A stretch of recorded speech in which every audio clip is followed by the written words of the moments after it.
Welcome. Tonight's story is one of the strangest and most unsettling mysteries buried deep in New Orleans history. But before we begin, tell me where you're watching from, and make sure you hit subscribe. It takes a lot of research and digging through old documents to bring these forgotten stories back to life. This one is about a woman once called the most beautiful enslaved woman in all of New Orleans. But what surrounded her life was so bizarre, so unexplained, that even the people who owned her feared her presence. People in old New Orleans swore they had never seen anything like her. She appeared in the city, almost as if carried in by the humid night air, arriving with a small group of enslaved people brought from the outskirts of the river plantations. No one knew her exact birthplace. Some said she came from the deep countryside near Opelousas. Others whispered she was purchased from a coastal estate after her previous owner died mysteriously.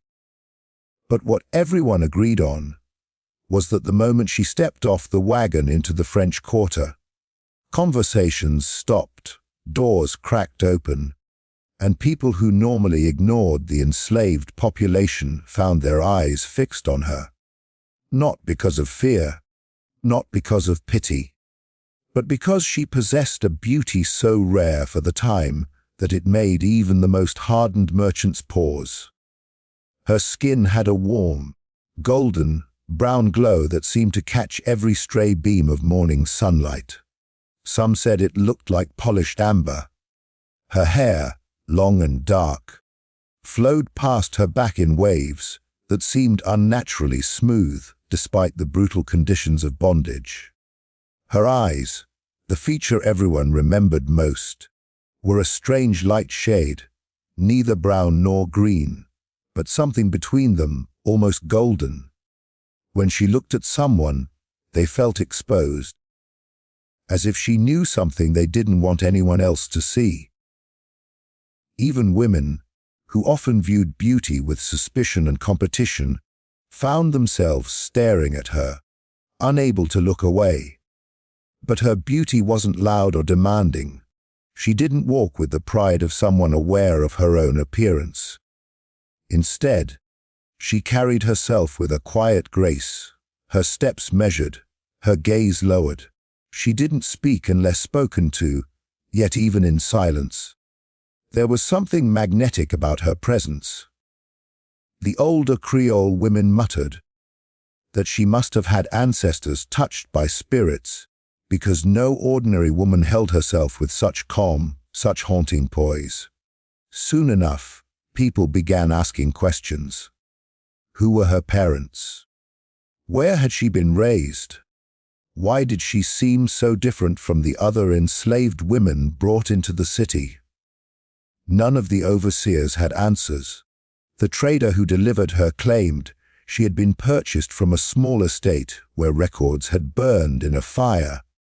Her name, he said, was Elise, a simple name, unremarkable. But when she said it aloud for the first time, even that sounded like music woven with sorrow. Her beauty didn't go unnoticed by the wealthy households of the city. In a place like New Orleans, where appearances mattered almost as much as money, people believed beauty could be a symbol of status. Owners with beautiful enslaved servants were seen as more refined, more powerful. Because of this, several plantation families attempted to buy her, bidding prices far higher than usual. But with every attempted sale, something strange happened. The paperwork would go missing.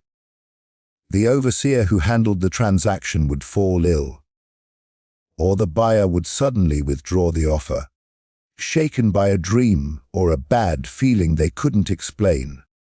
It didn't take long for rumors to start. Some said Elise had a curse that followed her since birth. Others said she was protected by something unseen, something that made sure she never fell into cruel hands. A few whispered that she was the child of a forbidden union, someone born between worlds, not fully belonging to the enslaved population, not fully belonging to the free. No one knew the truth, and Elise never spoke of her past. When asked, she would simply lower her eyes and say she remembered very little. Despite her mysterious origins, Elise never behaved with arrogance. She worked quietly, whether sweeping, washing, or tending the small herb garden she loved. And yet, people who walked past that garden swore the plants seemed to grow faster under her care, blooming earlier than expected. The children of the household were fond of her, even though they couldn't explain why. Babies would stop crying the moment she stepped near, and animals followed her around with unusual trust. But the adults felt something else, something they didn't know how to name. They admired her beauty, yes, but they also felt uneasy around her.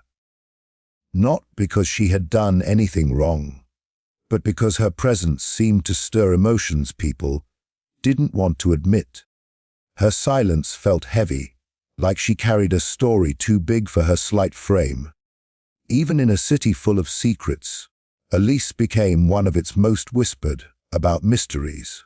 No documents, no family, no history, only a face no one could forget and a feeling no one could explain. And as strange events began to unfold around her in the months that followed, people would look back on those early days and ask themselves the same question. Who was she really, and what had she brought with her into New Orleans? From the moment Elise arrived in New Orleans, it became clear that something strange followed her, something that had nothing to do with anything she said or did, but everything to do with what happened to the people who wanted to claim her. Her beauty drew attention from every direction, especially from wealthy families who believed owning someone like her would elevate their own image. But each time an offer was made, or a hand reached toward her with ownership in mind, something unsettling seemed to occur. It was as if an invisible boundary surrounded her, one that punished anyone who tried to cross it. The first incident happened only days after she arrived. A prominent French merchant from the upper quarter tried to secure a private meeting with the trader who brought her in. He wanted to inspect Elise personally, convinced he could outbid every other interested buyer. But as he stepped out of his home to travel to the auction yard, a piece of iron roofing snapped loose from a nearby building and fell directly in front of his carriage, spooking the horses and causing the vehicle to overturn. The merchant survived, but his arm was crushed so severely he couldn't write for months. People whispered that it was a warning, though no one dared say from whom. The second misfortune was more subtle, but even more disturbing. A wealthy widow, known for collecting beautiful household servants like prized objects, insisted she deserved Elise more than anyone else in the city. She offered double the usual price and demanded the paperwork be prepared at once. But the night before the documents were supposed to be signed, the widow woke to the sound of all the mirrors in her house, shattering one by one, as if struck by an unseen hand. When she asked her maids what they thought it meant, the women crossed themselves and whispered that it was a sign Elise was not meant to belong to her. The widow withdrew her offer the next morning, trembling as she claimed she had seen a woman with golden eyes standing at the foot of her bed, watching her. The third incident happened with a local banker, a man known for his cold calculations and lack of superstition. He didn't believe in curses or signs, he believed in value. Elise, to him, represented rare value. He tried to purchase her through quiet negotiations, bypassing the usual channels to avoid competition. Yet during the meeting where he planned to finalize the deal, he suddenly collapsed at the table. His attendant said he felt a sharp pressure in his chest. Yet the moment he regained consciousness, the pressure vanished completely, leaving no trace of illness. Doctors found nothing wrong with him. But he insisted afterward that when he fell, he could have sworn he saw Elise standing behind him, even though she was miles away at the time. He ended the negotiations immediately. People around the city began noticing the pattern. Every attempt to own her ended in fear, injury, or unexplained danger. These events weren't connected by logic, but they were connected by timing, always occurring at the exact moment someone tried to take her into their household. The overseers began to avoid handling her documentation, afraid of falling sick like others had. Even traders, who prided themselves on being heartless, refused to pressure her into anything. They claimed that whenever they discussed selling her, the candles in the room flickered, or the air grew unnaturally cold. And yet, through all of this, Elise remained calm. She never reacted to the chaos unfolding around her.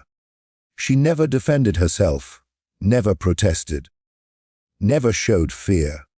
She simply continued her work in the garden, her soft footsteps moving across the courtyard like she was part of the wind.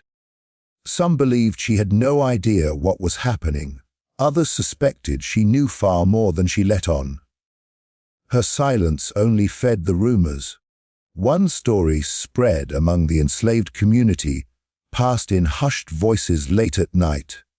A housemaid swore she saw Elise sitting alone near the back gate, staring into the darkness as if she were listening to someone speak. When asked who she was talking to, Elise responded with a quiet smile and said, "No one you can see." The maid never forgot those words. By this point, people didn't just admire her beauty, they feared the consequences of being too close to it. Even those who meant her no harm felt uneasy in her presence. A simple glance from her golden, tinted eyes made them question their thoughts, their intentions, even their safety. Some swore that the air thickened when she walked by, like nature itself shifted around her. A few brave or foolish men approached her out of desire, rather than intent to purchase, believing they were immune to whatever surrounded her. But each interaction ended in something strange. One man's prized horse dropped dead overnight. Another suffered terrifying nightmares that didn't stop until he left the city, and a third man claimed that every time he looked in the mirror, he saw someone else staring back.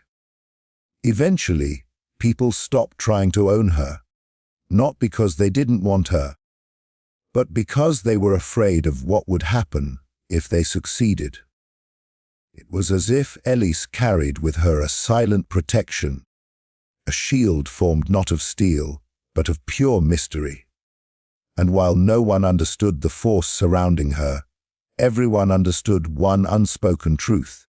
Trying to possess her brought consequences no one wanted to face. What no one knew then was that these incidents were only the beginning. The deeper Elise was drawn into the lives of the families around her, the stranger and darker the events would become. The wealthy Creole family, who eventually took Elise into their household, did not acquire her through a traditional purchase. In fact, they didn't acquire her at all, not in the way people claimed. The story passed down through whispers said that Elise simply appeared at their doorstep one humid evening, standing quietly in the courtyard, as if she had been guided there by something unseen. The house belonged to the Delarioux family, one of the oldest and most influential in New Orleans, known for their refined manners, political ties, and strict Catholic reputation. They were not the type to take in new servants without months of negotiation and paperwork. Yet, the night Elise stepped through their gate, no one questioned her arrival. It was as though the family had been expecting her. Madame de Lerieux was the first to see her. The woman had a sharp mind and a sharper tongue, but when she looked at Elise, something in her expression softened. Witnesses claimed that Madame did not even ask her name before instructing her to come inside. The other servants were stunned. People were not welcomed so easily into that household. Yet Elise moved quietly behind her, her presence blending into the halls as though she had lived there her entire life. In the days that followed, the family grew strangely attached to her. The de Lerieux children followed her around with unusual affection. They said Elise told the best stories, not with words, but with her eyes. They described her as someone who could calm fear simply by placing her hand on a child's shoulder. Even the family's elderly grandmother, bedridden and known for her mistrust of strangers, insisted Elise sit by her side each afternoon. The old woman claimed Elise's presence soothed her pain more than any physician had. Yet, not all attention was innocent. The oldest de Lerieux son, a young man of 21, developed a fascination with her that bordered on obsession. He watched her constantly, mesmerized by the serenity that clung to her like a second skin. He was engaged to be married, yet whenever Elise entered the room, he forgot the world around him.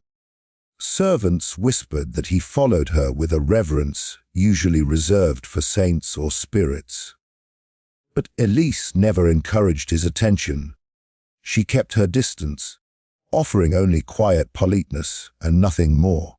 Still, the pull she had on the family deepened. Conversations shifted.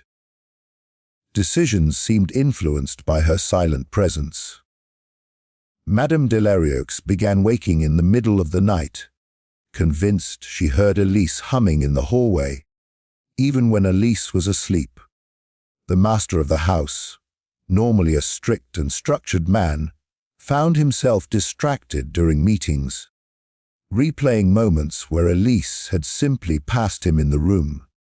He described it later as a stillness that settles into the bones. But it wasn't just their emotions that changed. Strange events began to occur in the home from the moment Elise entered. The clocks started ticking slightly out of rhythm, chiming minutes too early or too late. Candles burned longer than they should have, their flames swaying in directions where no wind blew. The family cat, normally territorial, slept outside Elise's door every night, guarding her room like a loyal companion. And whenever Elise touched something, an object, a piece of furniture, a piece of cloth, it seemed to hold on to warmth longer than it should. One of the most unsettling occurrences happened at a dinner party hosted by the de Lerieux family. Elise was assigned to help in the dining room, and as she placed a dish on the table, every glass in the room trembled, just slightly, just enough for people to notice. Several guests gasped and blamed the shaking on a passing cart outside. But no cart had passed.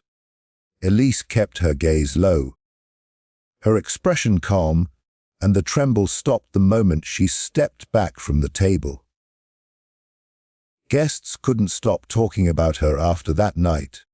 Some said she had the grace of a woman who knew secrets. Others whispered she might be touched by something divine, or cursed, or both. News spread quickly through the French Quarter, and soon people were asking why the de Lerieux family seemed almost protective of her. as if they feared something might take her away. The truth was more complicated. Elise had become tangled in their lives in a way none of them understood. She brought peace, and yet she brought unease. She drew affection, yet caused rifts. She healed tension, but stirred undercurrents of desire, fear, and curiosity. The more time she spent in that household, the more the family changed, subtly at first, then dramatically. Servants claimed that the Delarieux family started acting as though Elise were the center of the home, even though she never sought the role. She never asked for attention. She never demanded favors. She simply existed, and that was enough to shift the atmosphere around her. But the most unsettling part wasn't what Elise did. It was how the family behaved when she wasn't near them. They became restless, irritable, and distracted, as if her absence pulled something vital out of the house. The children cried more. The grandmother's pain returned sharply. The master paced the halls at night. The young son grew jealous of anyone who spoke to her.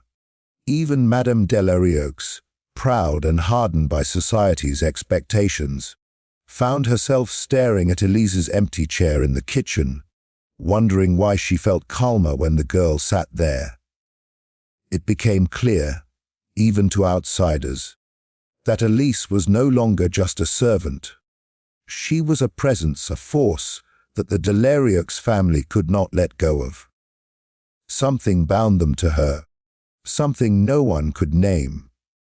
And though no one realized it yet, this bond would soon unravel the lives of everyone connected to the household, family and servant alike. Not long after Elise settled into the Delarieux household, the whispers began. They didn't start loudly. They began like all dangerous rumors do, quietly, in corners, between people who spoke in low voices, because even they weren't sure if what they were saying was real. Strange events had a way of gathering around the house, like clouds forming before a storm, subtle at first, but unmistakable once you truly looked. And always, these events circled Elise. The first incident seemed small. A porcelain vase that sat on the mantel for over 40 years suddenly cracked straight down the middle one night. No one touched it. No change in temperature caused it. Nothing fell against it. It simply split, as though something invisible had passed through the room. The servants blamed the old house settling. Madame Delarieux blamed the humidity. But the cook, an older woman with keen instincts, looked at Elise quietly while sweeping the pieces away, and Elise, without even turning her head, whispered, "I didn't mean to." That sentence haunted the cook for weeks. Soon after, the Delarieux home began to feel different to everyone who entered it. Guests complained of chills in warm rooms. Lamps that were full of oil burned out early, but only near the back hall where Elise usually walked. The family's pet dog refused to go near the staircase after dark, growling at empty air, as if something unseen stood on the steps. The grandmother's bedroom curtains fluttered, even when the windows were closed, and sometimes, in the stillness of late evenings, soft footsteps were heard moving down the hall, slow and measured, never hurried. But when the servants checked, there was no one there. Elise was always in her room, breathing calmly, her hands folded as if she had been waiting. One of the most unsettling moments came during a summer storm. The sky was tearing open with thunder, rain slamming against the windows, when suddenly the house fell silent, unnaturally silent, as though the storm had been muted. Everyone in the family room froze, confused. The children stopped mid-play. The adults looked around. Then, slowly, the storm sounds returned, but not in the common way storms ebb and flow. It was as if someone had turned the world's volume down and then slid it back up. And in that brief, impossible silence, Elise walked into the room carrying a tray of tea, calm and unbothered, as if she hadn't noticed anything unusual. Everyone stared at her. She simply said, "The storm will pass soon," and walked away. After that night, the family began remembering things differently. Madame Delarieux claimed she heard humming in the walls whenever Elise was nearby, a low, melodic hum like a lullaby from another country. The master of the house insisted he saw shadows move against the light, even when nothing stood in their path. The eldest son confessed privately to a friend that he felt watched whenever he was alone, but not in a threatening way. More like someone was making sure he didn't do anything foolish. He said the presence felt oddly protective, yet deeply unnerving. The servants had their own stories. One maid said she saw a figure standing behind Elise in the mirror while Elise braided her hair. The figure didn't resemble anyone in the house. It had long limbs, a faint outline of a face, and eyes that glowed faintly, golden, like Elise's. When the maid gasped and looked behind her, nothing was there. When she looked back at the mirror, the reflection had returned to normal, Elise alone, serene as always. Another servant witnessed something even more chilling. While cleaning the upstairs hallway one morning, she saw Elise at the far end, standing in the sunlight. But as she blinked, she thought she saw two silhouettes instead of one, Elise, and a taller, darker shape standing directly behind her, almost touching her. The second shape vanished so quickly the servant convinced herself she imagined it. Still, she refused to walk down that hall alone after that day. There were also the whispers heard late at night. Someone claimed the house's old walls carried voices, not clear enough to understand, but soft murmurs that grew louder whenever Elise was sad or troubled. The younger servants believed Elise brought something with her, something that watched over her or followed her. Some said it was protective. Others believed it was something older, something that didn't belong in a human home. As the months passed, the unexplained events increased. Stains appeared on the floorboards and disappeared overnight. The candles in Elise's room burned with flames taller than normal, stretching upward like fingers reaching out. Furniture creaked when no one sat on it. Once, the family found every door in the house wide open in the morning. Front door, back door, bedroom doors, even the pantry. Elise was discovered asleep, peacefully, as though nothing had happened. Yet through all of this, the Delarieux family clung to Elise even tighter. They felt drawn to her in a way they couldn't explain. She didn't cause these events, at least, not directly. But she was always at the center of them. It was as if the house recognized her, as if it responded to her presence, shifting its moods and behaviors like a living thing. Neighbors began to notice strange sounds around the property. Some claimed they saw lights flickering behind the windows, even when the house was dark. Others said they heard singing late at night, a soft, sweet melody unlike any hymn or folk song. They began calling the Delarieux home the quiet house, not because it was peaceful, but because something inside it felt like it was holding its breath, waiting, watching. Whatever Elise brought with her was not done revealing itself, and in the months that followed, the events inside that home would grow too intense, too undeniable, and far too dangerous to ignore. Her disappearance did not unfold like a dramatic scene or a violent struggle, but rather like a breath quietly leaving a room.